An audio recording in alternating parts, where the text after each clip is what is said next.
নমস্কার। আমরা যেভাবে নিজের জীবনে কিছু কাজকর্ম করি এবং আমাদের চিন্তা ভাবনা খুবই একটা গুরুত্বপূর্ণ ব্যাপার। আজকাল মানুষ বেশিরভাগই চিন্তা ভাবনা করে না, শুধু কাজ করা, খাওয়া দাওয়া, ব্যাস এরকমই। তো সেই হিসাবে মানুষকে চিন্তা ভাবনা করাটা খুবই দরকার। শুধু যে খাচ্ছি তা নয়, শুধু খেয়ে খাওয়া মানেই মানে বেশি বেশি খাওয়া বা এরকম কিছু, সেটা নয়। কতটা ডাইজেস্ট হচ্ছে সেটাও কিন্তু দেখা দরকার, খুবই ইম্পর্টেন্ট এটাও।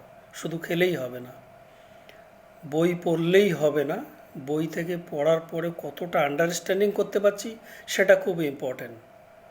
ইনকাম করছি, ঠিক আছে, ইনকাম করছি, সব ঠিক আছে, এবং সেই ইনকামের খরচা কতটা কোথায় এক্সিকিউট করতে পারছি, সঠিকভাবে কতটা খরচা করতে পারছি সেটাও খুব দেখার ইম্পর্ট্যান্ট।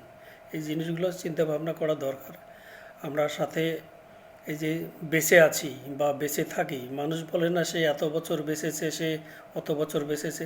বেঁচে থাকলেই হবে না, মানুষের এই জন্ম মৃত্যুর মাঝখানে যে একটা কর্তব্য, ও কথায় বলে না, আমরা শাস্ত্রে পড়েছিলাম বা আমি একটা জায়গায় দেখেছিলাম যে আমরা জন্মের আগে মায়ের যখন গর্ভে থাকি তখন থেকে আমরা ঈশ্বরকে বলি, হে গড, হে ভগবান, আমাকে তাড়াতাড়ি নিয়ে যাও ধরাধামে, আমাকে নিয়ে যাও তাড়াতাড়ি পৃথিবীতে, আমি তোমার সেবা করব, এরকম কিছু শুনেছিলাম বা পড়েছিলাম। তো যখনই জন্ম হয়ে গেল, ব্যাস সব ভুলে গেলাম, শুধু আমি আমি আমার আমার এইসব করি।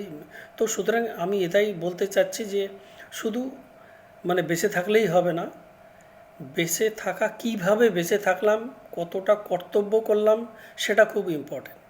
তো এই কতগুলো জিনিস আমাদের সেইভাবেই চিন্তা ভাবনা করা উচিত। তো আপনি সেইভাবেই চিন্তা ভাবনা আমরা সবাই করা উচিত। আপনিও দেখুন, কমেন্ট করে জানাবেন। Thank you.